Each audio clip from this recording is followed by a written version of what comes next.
अस्सलाम वालेकुम नाज़रीन, मैं हूँ किरण खान। नाज़रीन, पासपोर्ट ब्लैक लिस्ट हो गए तो परेशानी, पासपोर्ट ब्लॉक हो गए तो परेशानी, डिपोर्ट हो गए तो परेशानी।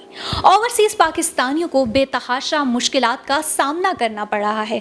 आज इन तमाम मुश्किलात का हल मैं आपके पास लेकर आई हूँ। आज हमारे साथ एक ऐसी शख्सियत मौजूद है जो इन तमाम उमूर के माहिर हैं। हमारे साथ मौजूद हैं मलिक ज़हीर अवान एडवोकेट, सीनियर कानूनदान हैं और इन तमाम उमूर को बड़े अच्छे से जो है टैकल करते, हैंडल करते। सबसे पहले तो मलिक ज़हीर अवान साहब, अस्सलाम वालेकुम। जी वालेकुम सलाम, आपका बहुत शुक्रिया जी, आप तशरीफ़ लाए। जैसा कि इंट्रो में मैंने नाजरीन को बताया कि ओवरसीज़ पाकिस्तानियों को जो है बहुत सी मुश्किलात का सामना है, पासपोर्ट ब्लॉक कर दिए जाते हैं, डिपोर्ट कर दिए जाते हैं। तो आप इन तमाम जो है मुश्किलात में किस तरीके से उनका जो है हल निकालते हैं और क्या करते हैं, इस हवाले से थोड़ा सा ब्रीफली हमारे नाजरीन को आगाह कीजिएगा। जी किरण, इसमें इस तरह है कि जब हमारे जो पाकिस्तानी जब अवर जो किसी मुल्क जाते हैं, किसी कंट्री का विज़िट करते हैं या जॉब के लिए जाते हैं, तो उनको बेशुमार लीगल इश्यूज़ पेश आते हैं। और इसमें आपका सवाल जाता है कि वो उनका पासपोर्ट ब्लैक लिस्ट हो जाता है या वो डिपोर्ट हो जाते हैं। अब देखें, जब भी हमारे पाकिस्तानी किसी कंट्री में जा रहे हैं, आउट ऑफ कंट्री जा रहे हैं, यूरोप जा रहे हैं या अरब कंट्री में जा रहे हैं, किसी मुल्क का भी विज़िट करते हैं, तो उनको लीगली बहुत से मसाइल का सामना करना पड़ता है। और वह उसमें जैसे आपका सवाल था कि वो पासपोर्ट का ब्लैक लिस्ट हो गया या वो डिपोर्ट हो गए हैं।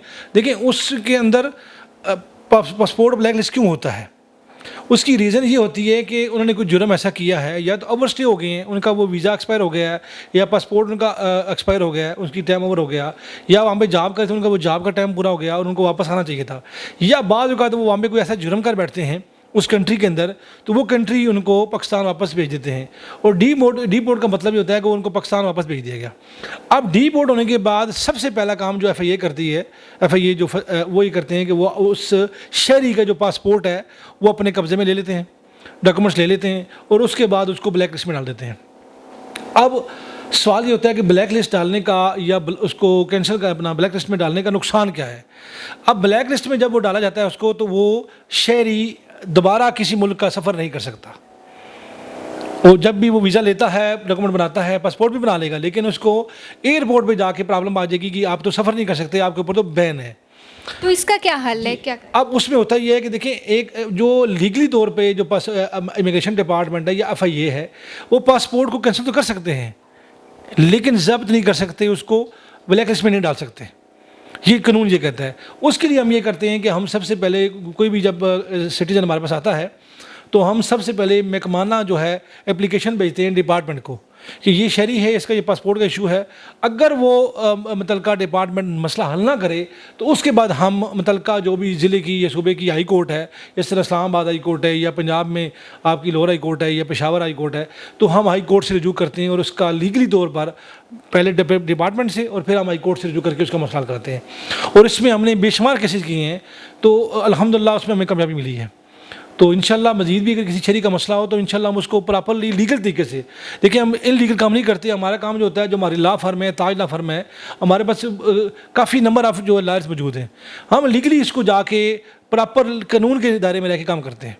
अभी भी जैसा कि इंट्रो में मैंने बताया और अभी आपने बहुत चीज़ें जो हैं ब्रीफली बता दी हैं, लेकिन फिर भी बहुत सारे जो हैं ओवरसीज़ पाकिस्तानी ऐसे हैं जिनको नहीं पता होता, जो कांटेक्ट करना चाहते हैं, जो चाहते हैं कि उनके मसाइल जो हैं हल किए जाएँ, उनको पता नहीं होता, तो वो किस तरह आप तक जो है अप्रोच कर सकते हैं? जी देखें, उसमें इस्लामाबाद के अंदर हमारा ऑफिस मौजूद है, हेड ऑफिस मौजूद है, G10-1 के अंदर है, और स्क्रीन के ऊपर भी हमारे नंबर आ जाएंगे, तो वो हमसे रब्ता करेंगे, तो इंशाल्लाह उन्हें कोई इशू नहीं होगा। और मैंने जैसे अपने पहले भी मैंने बात की कि लीगली तौर पे हम उनके केस को स्टडी करते हैं, उसके बाद प्रॉपर एक थ्रू चैनल उसको हम करके उनको रिलीफ दे देते हैं। बहुत बहुत शुक्रिया। नाज़रीन, मज़ीद फिर भी आपका इस हवाले से कोई भी सवाल है या आप कुछ भी जानना चाहते हैं और किसी को भी इस हवाले से कोई इशू है, तो वो लाजमी हमारे स्क्रीन पर जो नंबर चल रहे हैं उन पर कांटेक्ट करें और अपने जितने भी इस हवाले से मसाइल हैं उनका हल ढूंढें। और क्योंकि हमारे साथ मलिक ज़हीर अवान साहब मौजूद हैं और वो इस मामले को ख़ुद जाकर देख रहे हैं और तमाम लोगों के जो है मसाइल इस हवाले से हल कर रहे हैं, तो इनसे कॉन्टैक्ट करें और अपने मसाइल को हल करें। इसी के साथ दीजिएगा इजाज़त। अल्लाह हाफ़िज़।